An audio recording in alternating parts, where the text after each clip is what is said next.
পবিত্র কোরআনুল কারীম থেকে আকর্ষণীয় তেলাওয়াত পরিবেশন করছেন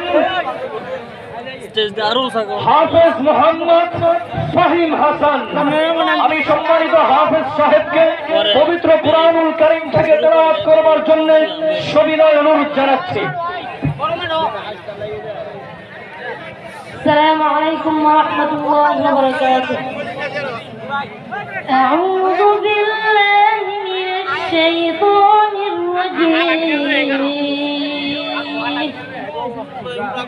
بسم الله الرحمن الرحيم. لا يحزنهم الفزع الأكبر وتتلقاهم الملائكة